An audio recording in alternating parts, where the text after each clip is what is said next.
So hi everybody and welcome back to the channel. This is the diecast review of the Ferrari 499P, the Le Mans racer that also win this year the 24 hour of Le Mans in the 2024 edition. This was the car that raced in 2023 and it's the Burago kit in 1/24 scale.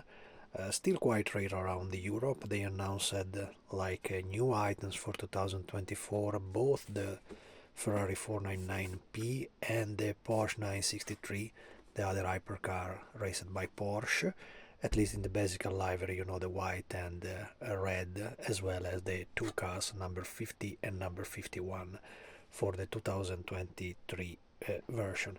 I honestly don't know if there is so many difference with the 2024 car that raced in Le Mans last week. Probably yes. The most interesting difference is that there was a yellow car. It was the one that I think took fire and didn't make it to the end. A Robert Kubica car, if I'm not wrong.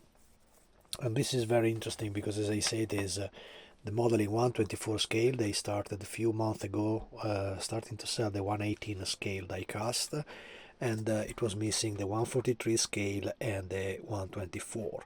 The level of the detail is at the same level that we have already seen in my previous diecast review. This time I dare to say that is slightly improved because some details are nicely done. There is some very nice options, like I still just opened the model, so I still didn't cut the plastic protection for the doors, but there is the possibility to open the door and show of course a basic cockpit, decently detailed, but as usual, we are talking of diecast that are priced around 25 euros in Europe at least. I bought this model from CK Model Car.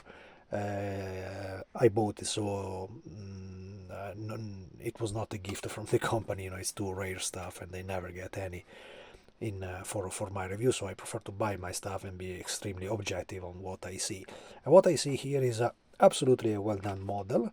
Despite there is constantly, of course, the compromises that you have to have when you produce die-cast item, like the thickness of these front fenders, the thickness of the higher intake in the front for the brakes. And my model was mysteriously, I just opened it from the box, was featuring a strange effect on the wheels, on the main wheels, on the main rear wheels, and the front wheels that are also steerable. You see, there is a light possibility of making them steering, for somebody that want to play with it. They are toys basically, so I understand it.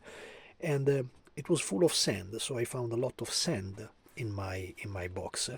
And I don't know if the facility where they assemble this stuff is probably a sandy and dusty ambient, also because the body, probably made in another facility, is absolutely perfect and flawless. You see, there is nearly no orange peel, just a little there around the cockpit, but this is absolutely acceptable. As well as the higher intakes are deep enough, they nearly look holed, and they're absolutely convincing, as well as the decal livery made in tampograph. It is a kind of print decal placed over the model, so it's not the ordinary decal film that we used to have in our conventional model. The overall detail is extremely basic, but very convincing and absolutely well done for a model in this scale and of this range of price. Of course, probably the less detailed part is the one featuring the rear wing, that is molded in a kind of plastic that resemble the carbon fiber, as you can see on the final part of the rear wing, and as well of on the upper air intake. You see carbon fiber, quite glossy, so it's really well done. As well as they simply made it completely in black. I don't know if they are really made in black, painted I mean, or they also should be in carbon fiber in the rear car, as the protection from the front wheels, that kind of coverage from the front and the rear wheels, as well as the rear part there on the structure, because the structure is anyway molded in look-alike carbon fiber. As I say, the model is absolutely stunning. This is probably because when Burago make his own models, they, of course, they pay the fee to the company, to the Ferrari company, because they produce several thousand of models, you know, of this type of models.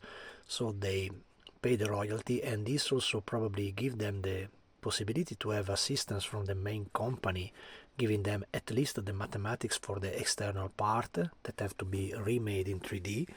And this is extremely convincing, because you see that at once that the shape of the real 499 working probably, that's why I mean they surely get the datas from the original company or from Ferrari company to do this model, because the line is absolutely convincing, you know, is exactly her. Don't look the fact the wheels are so suspended in the air, because the model is still on his plastic base, so the wheels don't touch the base, so the wheel are surely fitting much better inside the wheel arch. So despite it's a toy, so probably the original purpose of this stuff is still to be played, to be toyish, so the details is on that level.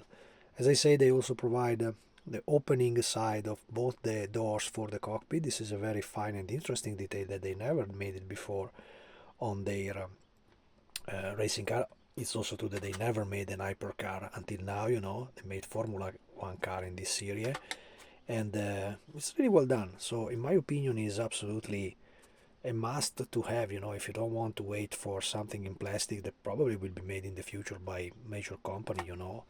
If just Tamiya will be a little more clever, you know, and decide to do something like this with the hype that have been created around the die-cast model in 1/24 scale, the hype around a Tamiya model of this one will be absolutely amazing, you know. Just think at the detail that they could have on this type of model. I just took the model of the Toyota, I think it was the 2019 Toyota Gazoo Racer, even a hypercar from the Le Mans series, you know, was still a prototype more than an hypercar, and the level was simply amazing. The kit is simply amazing. So this one made by Tamiya with the full engine, full detail inside. Also of the 2023 car, without hoping for the 2024 car.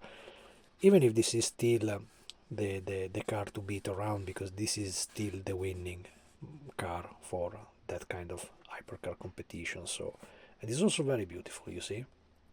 They made really an excellent model. So my tip is, if you like this model with all the limits of a die-cast, is absolutely a bargain for the price they ask. Once again, 25 euros is nothing for something like this, and buy it.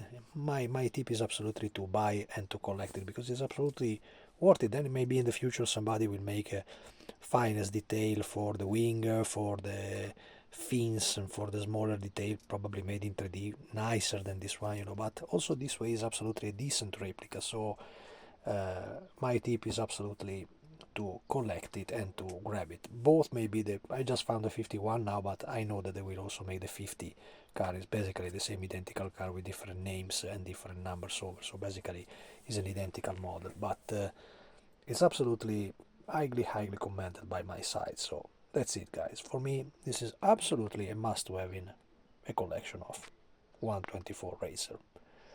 Thanks for watching. See you in the next.